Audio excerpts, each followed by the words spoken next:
Hello from Ireland, and thank you for the invitation to be part of your conference today. My name is Ileyna Rayan and I'm the CEO of Children's Books Ireland. I'm going to talk to you today about the work we do and the reason we do it. As a member of EU Read, we have always been happy to learn from our colleagues in Bulgaria and across Europe, and I hope that you will find something today to inspire or support you in your work. Children's Books Ireland's vision is very simple. Every child a reader. It informs everything we do. Every child a reader to us means children from all backgrounds who love to read, supported by adults who are informed and enthusiastic, and a thriving community of authors and illustrators who can have fulfilling careers making children's books. Three clear audiences: young readers, the various adult gatekeepers like families, teachers, librarians, booksellers, and then thirdly, the writers and illustrators who make books for them. We work all over the island of Ireland, north and south, in English and Irish, with young readers aged 0 to 18. This is a snapshot of what reading is like in Ireland. At 9 months old, just under 1 in 5 children are never read to. At 3, 1 in 5 are read to infrequently, meaning 3 or fewer days per week. And at 5, 2/3 are read to every day. As you can see, in the early years, our job is to spread the message to families that it is never too soon to start reading with a child, and that reading at an early age is so important.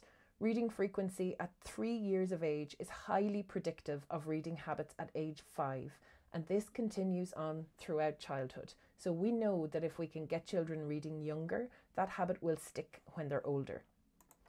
At age 9, we see a peak. Reading is really strong. Only 6% of children say they never read for pleasure. But at 13, 19% read for pleasure, never read for pleasure. And over half of 17-year-olds never read for pleasure. So here in the older ages, our role is to make reading enjoyable, to make it fun, to make it relevant for children and teenagers, and to match books to their interests, their reading abilities, and their preferred formats and languages. As a charity that is 26 years old, we spent a long time looking at research and gathering evidence in Ireland and internationally about reading.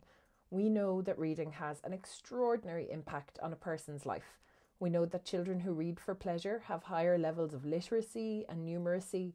Young children who read have a wider vocabulary. Reading improves mental well-being and helps to develop empathy, particularly for readers of fiction. Reading is more important for children's cognitive development than their parents' level of education, and it's a more powerful factor in life achievement than socioeconomic background. So we know that if we can give a child the gift of reading, it can change their lives no matter what their circumstances. This quote on the screen is a very long way of saying that all these hugely positive benefits of reading will only happen if a child is enjoying reading. In other words, if we force them, if we bribe them, if we make them read something they do not want to read, it will not stick and it will not become a habit that they love and that they keep up. It will drop off when they get older and have more autonomy. So to me, it's clear that much of our success and yours depends on fun and giving children high quality books that they will also enjoy, not books that set out to teach or to moralize. Children know immediately if a book is too didactic. We can choose books that are excellent and that keep children and young people coming back for more. We make a really clear differentiation between reading for skill or learning to read, which is the role of the teacher, and reading for pleasure. Our work is to inspire and enable children to become readers for life. We believe if reading is always just part of the curriculum or tied to testing and literacy, or we focus too much on that testing side of things, it drains the fun out of the experience for children. And over we see children responding, like these ones, to our approach, being willing to try something new, even if reading is not part of the culture of their home.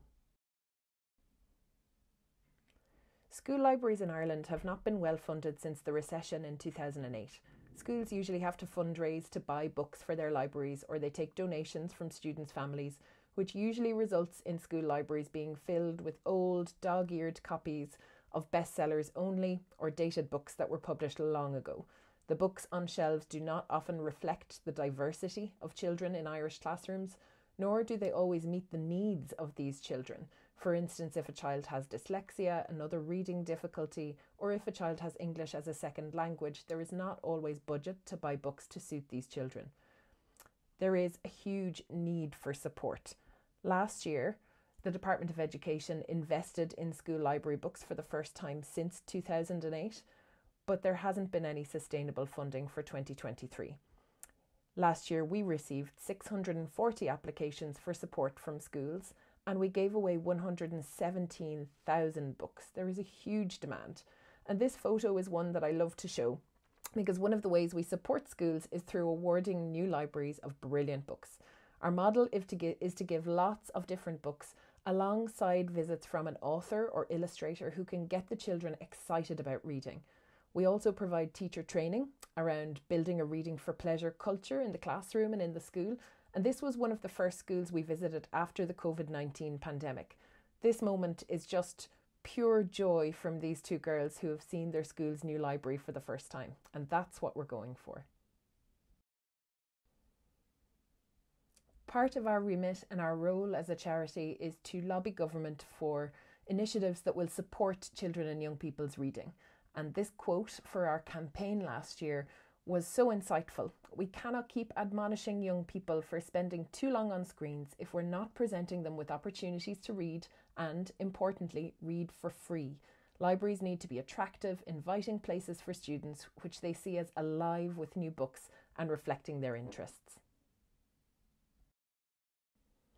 Before the COVID-19 pandemic, we would go into schools ourselves, build a display of books which we would be donating to that school, arrange the launch day and make a big fuss about the arrival of the new school library.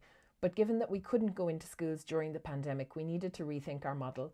So we commissioned Irish illustrator Chris Judge to create these lively, brightly coloured materials. We give these to every school that's successful in our school book gifting programme, which we call Every Child a Reader. As you can see, there are posters in English and Irish, bookmarks, stickers, bunting and a flyer which we send for every child in the school to take home with them. Making Every Child a Reader doesn't just stop at school, so we always try to involve the wider community as well.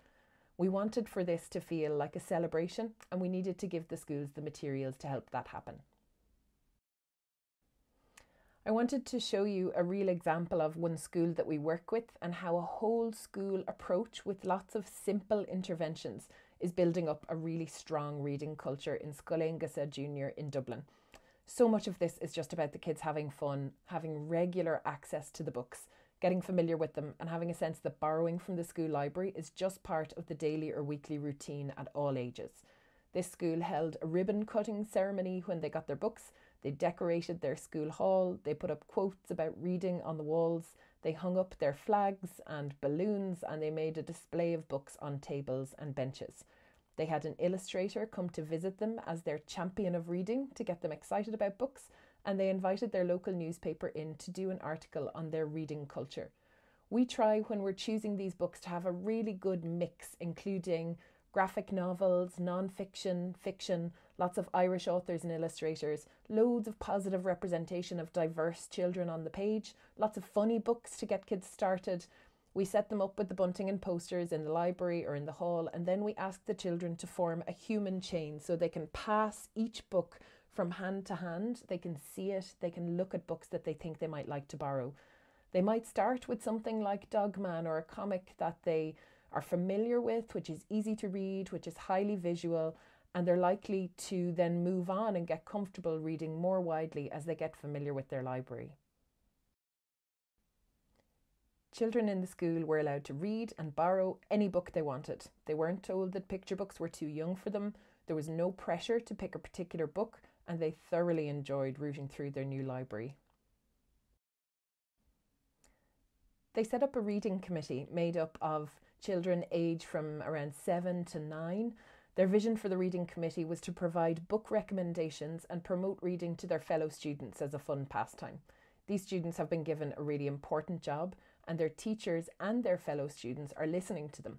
The committee was involved in setting up and managing this book nook, which you can see here. It's a newly created space in a multi-purpose room. And as a result of seeing how impactful it was for the students to have all their books in one place rather than splitting them across classrooms, every class wanted to come and visit the book nook, and they do every week, to change their books and bring them home, and this regular access is crucial to keeping their engagement up. This quote is from another school that we work with in Dublin, and I wanted to share it with you. The teacher wrote to us to say that he was reminded that every child can love books. There are no lost causes. He says here that top-notch books, meaning high-quality books, motivate all readers. Sometimes schools can feel that building a culture of reading is impossible when they're starting from a very low base with very few books and lots of literacy issues in the school. But we know that if we start with excellent books, everything else will follow. This school had written to us to tell us the children in their community come from homes deprived of books, deprived of rich language experiences. Many of their children come from complex and chaotic home lives in Dublin's inner city. The school needed a library to stock books that address the challenges of modern children in Dublin. Their books weren't vibrant or modern or inclusive or appealing to their students. They had readers for learning to read, so small books just for learning to read, but these were not driven by story. And being given a new library was an injection of motivation for both the teachers and the students. There's a huge amount of information on our website which can be used by teachers who need help establishing a reading culture in their school. You can visit childrensbooksireland.ie and click on resources and ideas to find lots and lots of support. We have resources which recommend great books to read in the school classroom, and we provide activities, quizzes and projects for classes to do based on these books.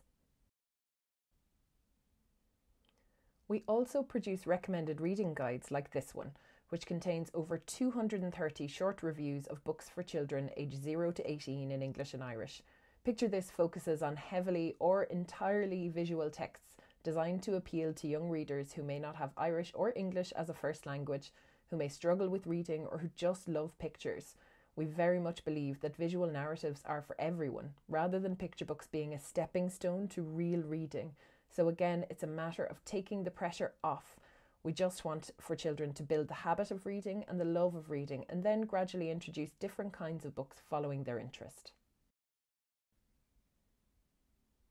The top line of books here represents some of the best-selling books that the kids are all reading at the moment, and the bottom are some of the amazing graphic novels that we're also recommending in our Picture This guide. Often graphic novels are dismissed as cartoonish or too simple, but this format allows for crucial development of visual literacy, and as you can see across several of these examples, much needed visual representation of diversity. They include themes such as immigration and self-belief, while also being really engaging and attractive for young readers. These are two more of our guides, one themed on mental health and well-being with over 400 book recommendations, and another Pride guide with 100 books featuring LGBTQ+ characters. This reading guide, Free to Be Me, celebrates diversity, inclusion and representation and has nearly 370 reviews in it. If we want children to read, the text must be high quality, yes, but also give them opportunities to see their lives reflected back at them and to step into the shoes of others whose lives may at first seem quite different to their own. Finally, I want to show you some of our shorter reading lists, which each have about 25 to 40 books on them. We have over 30 of these free to download on our website, and they include things that we get asked for frequently, like books about starting school, books about illness. We also try to use them to unstick reluctant readers or encourage children on from a series. So we have a list called Books for When You Really Don't Feel Like Reading, Short Reads, and Read Those, Read These, which is for children who are stuck after finishing a series like the best-selling Diary of a Wimpy Kid. Thank you so much for your attention today. I hope I've given you some sense of how we work, why we choose the books we choose to work with, and some models that you might be able to adapt for yourself. Please feel free to check out our website for more information or get in contact with me if you have any questions.